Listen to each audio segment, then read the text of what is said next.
I was born to strong, very strong parents. My father, third grade education, my mother, fifth grade, okay? But they were two of the most smartest people I've ever known, okay? I started working as a young boy, 11 years old, and had a variety of different jobs, probably more than all of you sitting in this room. I am a musician. That's why I had so many jobs. I didn't want to be starving.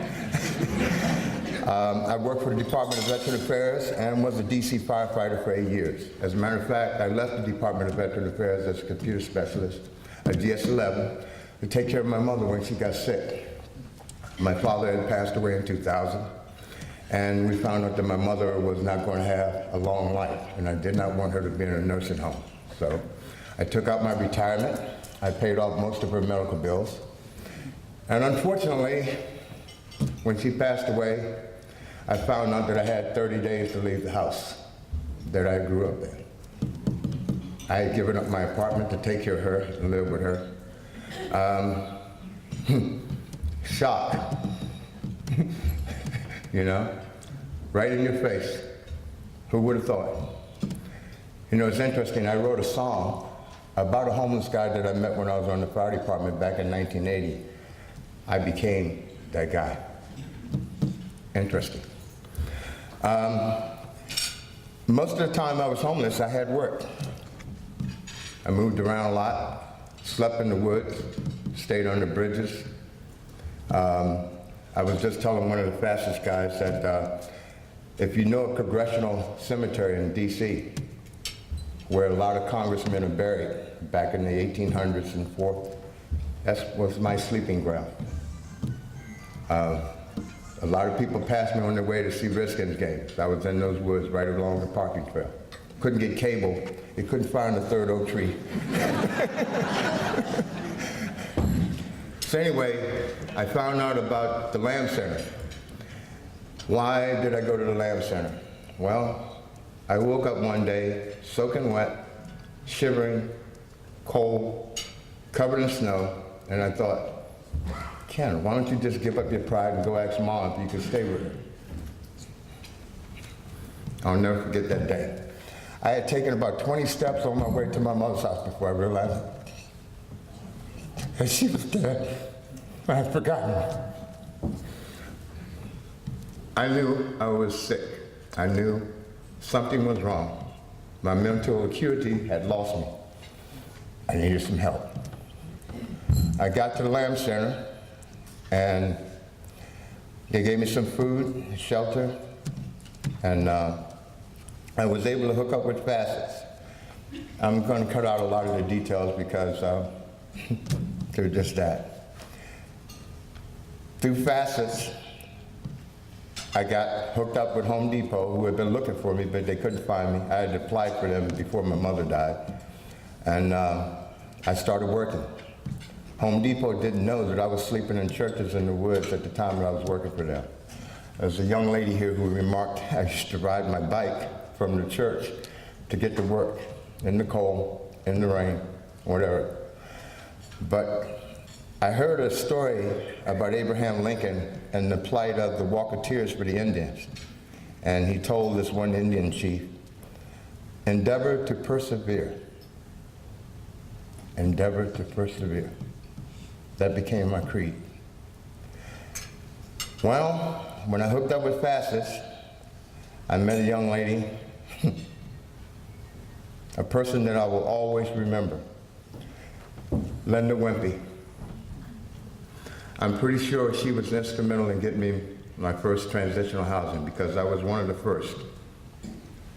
Between her, a dear friend of mine and mentor, Jerry Poggi, and another young lady that I've known since the 70s, Deborah Google. Those three people helped save my life.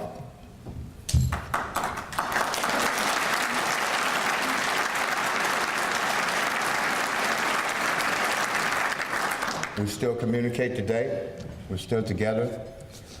Once I got into transitional housing, which I volunteered for, because I knew If we were going to do this, it had to be successful. Otherwise, it would just be swamped away like so many other programs as a whitewash. But this woman inspired me to do something that I didn't want to do. You see, I'm a guy who doesn't like to ask for help.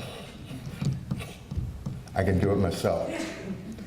But I went into this program, and within 2 years, after I got sick and recovered, I started back working at Home Depot.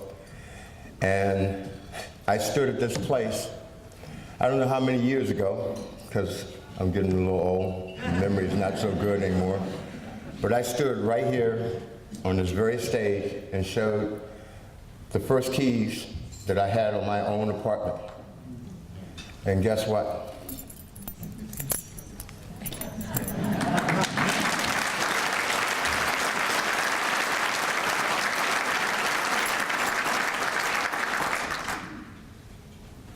These are the very same keys that were given to me so many years ago. I still live in the place. The difference is I pay my own rent.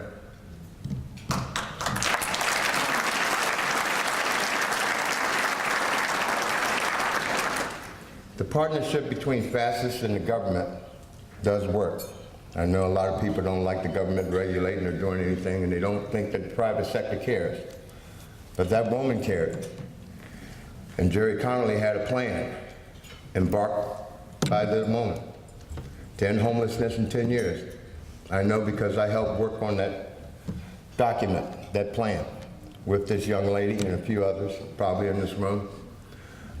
We have not met our goal, but we have achieved a great success. I can tell you through my research that we have set the bar for every other municipality in this country. We're the most successful and probably the only one that I know of that has done so much and have gained so much. So many people have gotten off the street, but we have a lot of work to do. A lot of work to do. I'm going to end with that. FASCIST, I want to thank you. You have something to be proud of. I work for Home Depot, and I'm almost assistant manager. I am a supervisor and a key carrier. That means I act as an assistant manager. I probably would not have been able to do that if it wasn't for FASCIST. Definitely. Something else, I'm also a member of the Community Action Advisory Board, the CAAB, for low-income people. And I heard Jerry Connolly mention, which I met when I was in the hypotherapy program, about the One Penny Fund. We need to bring that back. But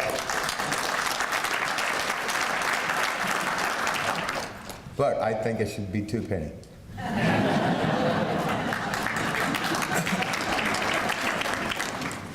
If you all want to end this, you have to be as active as that woman there, and pretty much as active as I'm sure some of you all are here. I don't think you would have came here if you weren't interested in what was going on, okay? We can do this.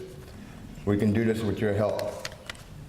And then you can have a lot more people that can stand up here and tell you their stories.